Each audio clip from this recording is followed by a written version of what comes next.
मेरे प्यारे स्टूडेंट, नमस्कार। तो आज 2025 संस्कृत केवल प्रश्न पत्र कक्षा 10 का सॉल्व कराने जा रहे हैं। तो इसमें हम देख लेते हैं, पूर्णांक 70 का था। सबसे पहले ये पढ़ लेते हैं। इसमें जो प्रश्न संख्या 1 और 2 है वो इस गद्यांश से करनी है। तो इसमें हम देख लेते हैं कि उपर्युक्त गद्यांश का शीर्षक क्या है। तो ये हमारा बी उत्तर सही है, जो उद्भिज परिषद नामक पाठ से लिया गया है। इसके बाद हम दूसरा देख लेते हैं, अश्वत्थेव केशव मध्य स्थिता। अश्वत्थेव केशव मध्य सर्वविधि विद्वान नाम, ये सभी वृक्षों के मध्य स्थित है। तो इसका आंसर हो जाएगा आपका ए, आंसर हो जाएगा इसका। तीसरा है कस्य सेवक श्री रघुवीर सिंह गस्ती। तो ये सुवीरस है। किम योगे उच्यते, ये चौथा है। तो इसका है कर्म। कर्म जो योग होता है सबसे ऊंचा होता है। द्रोण केन मनसा प्रतिभाष्य, तो द्रोण की मनसा क्या थी? तो सबके प्रति प्रीति थी, यानी प्रेम प्यार बना रहे सब भाइयों के बीच, यही द्रोण की मनसा थी। छठवां प्रश्न है, आद्रपदा किम कुर्यात। तो आद्रपदा भुज्जीत। सातवां प्रश्न देख लेते हैं, गायतु गीता कर्म महत्वम योग क्षेम विधानम सूक्ति उद्रो अस्ति। तो गीता मृतम पाठ से ली गई है। प्रश्न क्रमांक 8वां है, विनय कस पाठस पात्रासित, तो या तो पापस्य। प्रश्न नंबर 9वां है, ऐतुक भवति, यानी दहेज किया है, तो दहेज एक पाप है।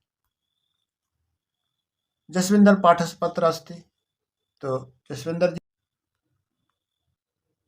ये वयम भारतीय पाठ के पात्र हैं। अब उपखंड खा हम देख लेते हैं।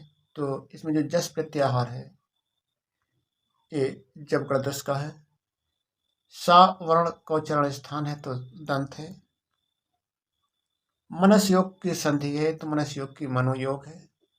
शांति में परासवर्ण है। राजन पद का चतुर्थ विभक्ति एक वचन क्या है, तो राज्य है। इसमें दिया गया नद्या किस पद विभक्ति का वचन या रूप है, तो प्रथम विभक्ति का वचन या रूप है। चोरियत रूप किस लकार का है, तो ये लोट लकार का है। जान आती रूप है, तो ये लट लकार का है। प्रत्येकम में समास है, तो प्रति धन एक अवयवी भाग, क्योंकि उपसर्ग लगते हैं। चतुरानंद, इसमें चतुवारी आनंद यश, ये इसका आंसर सही है। अब हम खंड का जो उपखंड का है उसका प्रश्न क्रमांक 1 देखते हैं, जिसमें इसका भी का नंबर अतः प्रबद्धा, ये वाला हम देख लेते हैं कि जो विद्वान लोग होते हैं वो रूढ़ियों का विरोध भी करते हैं, और जो उनका आचरण है और व्यवहार है उसमें नवीन आदर्श स्थापित करते हैं, और समय के साथ वे समाज का हित भी करते हैं, और वास्तव में उनका जो नैतिक मूल है ये कभी परिवर्तित नहीं होता, ये इसका अर्थ है। अब हम देखने जा रहे हैं खा का। करना तो एक ही था, लेकिन देश काल देव कालिदास कुलश स्पष्ट परिचय नेप लभ्यते, मतलब जो काफी समय प्राचीन काल से ही कालिदास के कुल का स्पष्ट परिचय हमें नहीं प्राप्त हुआ है। तस्कृतस्य वर्णाश्रम धर्म व्यवस्था यथा तथेन प्रतिपादते यत् जन्म विप्रकुल भवेत्। जैसे कि यह इसका अर्थ लिखना है, तो सबसे पहले हम लिखेंगे इसका संदर्भ। तो प्रस्तुत गद्यांश हमारी पाठ्य पुस्तक संस्कृत गद्य भारती में संकलित कवि कुलगुरु कालिदास नामक पाठ से उद्धृत है, के कवियों के मुकुटमणि हैं। हम इसका अनुवाद अब देख लेते हैं।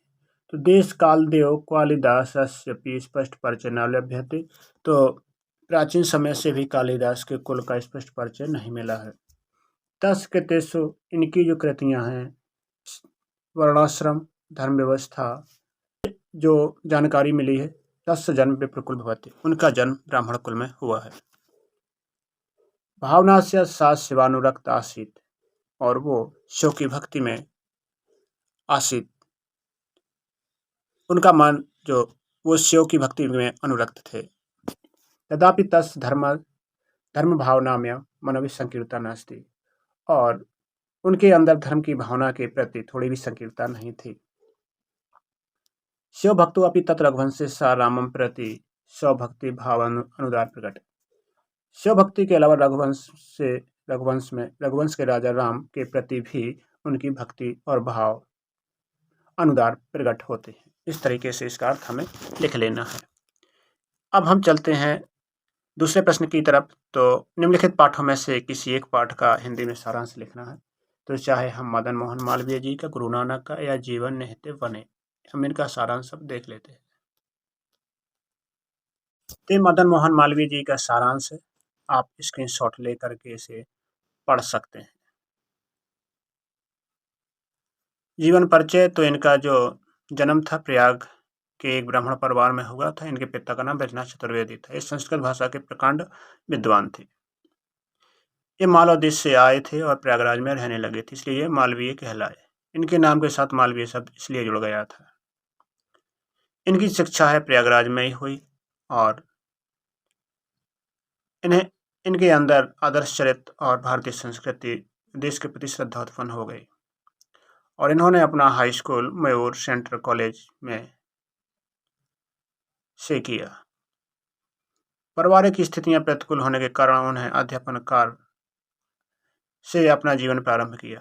प्रतिभा के धनी मालवीय जी थे। इनकी वेशभूषा न्यायप्रिय वकील के रूप में जी आए। फिर है मालवीय जी के स्वतंत्रता में योगदान, रचनात्मक कार्यकता के रूप में भारतीय आचार विचारों की सीख, कोमल हृदय रूपी मालवीय जी। अब हम जीवनम निहित वने का पाठ का सारांश है, ये आप देख सकते हैं। वन की परिभाषा, तो प्राचीन काल से वन कहाँ से आए हैं? अनुकूल वातावरण के लिए वन के उपकार के लाभ, पर्यावरण प्रदूषण की समस्या, इस तरीके से इसमें लिखना था। अध्ययन के विषय, वृक्षारोपण को बढ़ावा।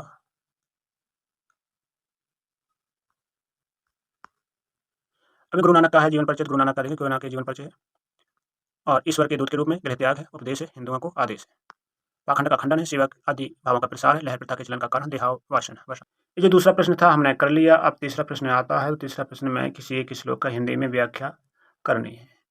तो भैंस जैत मेति दुखस्य यदि तना चिंत्यते चिंत्यामानम हिना व्यते भूयश्चापि प्रवर्धते। श्लोक है जो संस्कृत पद पीयूषम से लिया गया है, शांति सौख्यम से लिया गया है। तो भैंस जाति दुखस्य यदि तन्नानुचिंतित, तो इसका अर्थ हम देख लें। श्लोक में मानव का दुख का चिंतन न करने की सलाह दी जाती है। दुख को दूर करने की एकमात्र औषधि है कि दुख का चिंतन न किया जाए।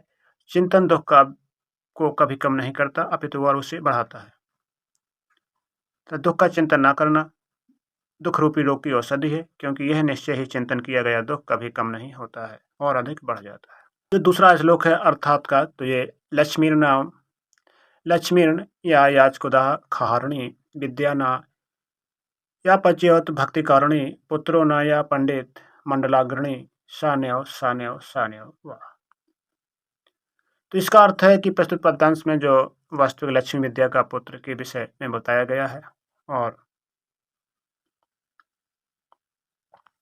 व्याख्या है जो लक्ष्मी याचकों अर्थात मांगने वालों के दुखों का हरण नहीं करती है, वह लक्ष्मी ही नहीं है।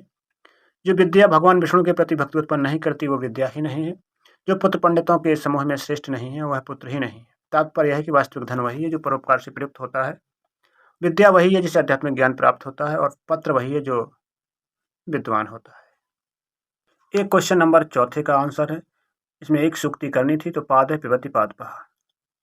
जो प्रस्तुत सूक्ति में महर्षि भरद्वाज की शंका का समाधान करते हैं। अर्थ है वृक्ष जड़ों से ही जल पीते हैं। व्याख्या है कि भृगु जी बताते हैं कि वृक्षों में भी चेतन तत्व विद्यमान होता है। मनुष्य और पशु पक्षी अपना भोजन मुख द्वारा ग्रहण करते हैं, और इसी भोजन के द्वारा उनकी वृद्धि होती है, और यही भोजन उनमें चेतन तत्व का संचालन करता है, जबकि वृक्ष अपनी जड़ों द्वारा जल के रूप में भोजन ग्रहण करते हैं और यही भोजन उसमें वृद्धि अथवा उनमें चेतन तत्व विद्यमान रहता है। एक गा वाली सूक्ति है, सिर पर श्यामी भास्कर सच्चा गात्रमिति स्वब्रवीत।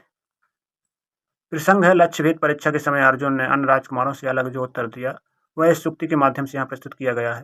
अर्थ है वह बोला कि मैं गिद्ध का सिर देख रहा हूँ, शरीर नहीं। गुरु द्रोण के पूछे जाने पर सभी राजकुमारों ने एक सा ही उत्तर दिया था कि वे वृक्ष को, उस पर बैठे पक्षी को और गुरु द्रोण को सभी को देख रहे हैं, किंतु अर्जुन ने अन्य सभी राजकुमारों से अलग उत्तर देते हुए कहा, मुझे ना तो वृक्ष दिखाई देता है और ना ही आप दिखाई दे रहे हैं। इस समय तो मुझे केवल पक्षी का सिर ही दिखाई दे रहा है, जो मेरा लक्ष्य है। इस समय मेरी दृष्टि केवल मेरे लक्ष्य पर ही है। और ये लक्ष्य भेद परीक्षा नामक पाठ से लिया गया ही है ये सूक्ति। तो संदर्भ लिख सकते हैं। ये हमारे 5वें प्रश्न का नंबर है। इसका संस्कृत में अर्थ लिखना था। तो ने छष्टम कस्यादि दाधान्नाधा चेव तथांतरा ना चैवात्यस्यम कुर्यान्ति जो छष्ठा क्वचित ब्रजेत। तो इसमें स्मृतिकार मनु कथयति, मनु कहता है, यह छात्रा कस्यति अपि खादितम अवशिष्ट भोजनम न यच्छेत् नैव द्वय भोजनस्य समयस्य मध्ये भोजन कुर्यात् अधिकम भोजनम न कुर्यात् नापि उच्छिष्ट मुखात् कत्रचित् गच्छेत्। एक करना था, ये खा नंबर है। श्लोकस्तु श्लोकताम यत्र तत्र तिष्ठन्ति साधवा लकारो लुप्यते तत्र यत्र तिष्ठन्ति साधवा। तो ये जो सूक्ति है इसका संस्कृत में अर्थ लिखना है। तो अर्थ किसी हिंदी में हम पता कर ले, जहाँ सज्जन निवास करते हैं वहाँ श्लोक तो यश की कीर्ति को प्राप्त करता है, वहाँ असज्जन रहते हैं वहाँ श्लोक का लुप्त हो जाता है। ये प्रश्न क्रमांक 6 है, जिसमें हम का नंबर और का पहला हम चपला कचरा चित्रण है। तो चपला स्वार्थनी है और अशिक्षित महिला है, अहंकारवादी है, असंस्कृत स्त्री है। इस तरीके से चपला कचरा चित्रण हो गया। इसके बाद दूसरा है दीपक कचरा चित्रण। तो ये उदात्त पिता की संतान है और भावक हृदय परिवर्तक है, संकीर्ण जाति भावना है इसकी, शिष्टाचारी है, बुद्धिमान है। अब हम देख लेते हैं, अब इसमें हम खा नंबर देख लेते हैं। खा नंबर का 1 देख लेते हैं। तो राजा भोज कस नगरस आसीत। तो कस की जगह हम धारा नगरस से लिख देंगे, इसका आंसर हो जाएगा। चपला कस पुत्र वधु आसीत। तो रामनाथस, यहाँ रामनाथस से लिख देंगे, इसका हो जाएगा। एक करना था हमें प्रश्न। अब उपखंड खा है, उपखंड खा में हम क्या करना है, तो रेखांकित पदों में जिनके नीचे रेखा खींची है उनकी विभक्ति का नाम बताना है। तो विद्यालयात, विद्यालय में पंचमी विभक्ति है क्योंकि ये इसमें आत लगा है। तस्मई, इसमें आय लगा है, चतुर्थी विभक्ति है। और स नेत्राभ्याम पश्यति, रामः नेत्राभ्याम पश्यति, इसमें तृतीय विभक्ति है। खा नंबर है इसका। तो इसमें हमें बताना है, एक पद का प्रत्यय बताना है। तो आस्तिक में ठक प्रत्यय है और बुद्धिमान में मतो प्रत्यय है, गति में कथन प्रत्यय है। 8वां प्रश्न है, किसी एक वाक्य का परिवर्तन कीजिए। तो वाक्य परिवर्तन कैसे होता है। राम रमा गीताम पठति। तो जो इसका कर्ता है तृतीय विभक्ति में चला जाएगा। तो इसमें हम बना देंगे रामेण गीतायाम पठयति। त्वं तिष्ठसि तो व्या स्थीयते, सा हस्यति तो ते प्रत्येन हस्यते। अब इसमें 3 वाक्यों को संस्कृत अनुवाद करना है। तुम पढ़ते हो, तुम पढ़ते हो, तो तुम सब पढ़ते हो, इनमें सब आ गया। तो यूयम पठति,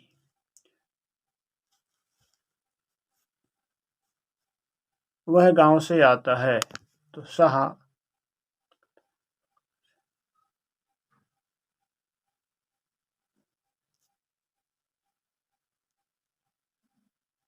इसके आप ये देख सकते हैं।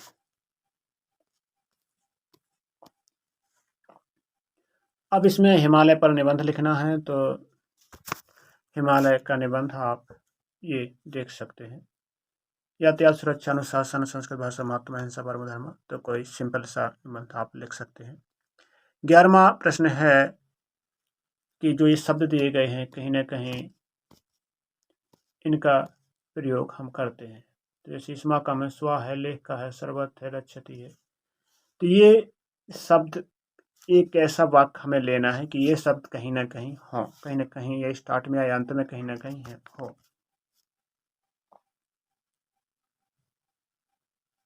तो इस पेपर से आप इनको देख सकते हैं, नहीं तो आप जो भी ये कर्ता इस तरीके के कर्ता हों, उस कर्ता को हटाकर इन कर्ताओं को लिखकर आप भी उस वाक्य को लिख सकते हैं, आपका सही माना जाएगा।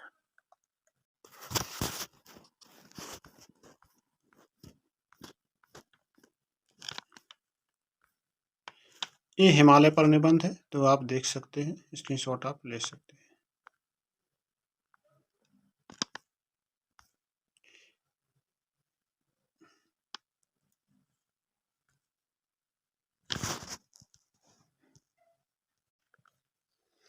ये आपका अनुशासन पर निबंध है, इसके स्क्रीनशॉट आप ले सकते हैं।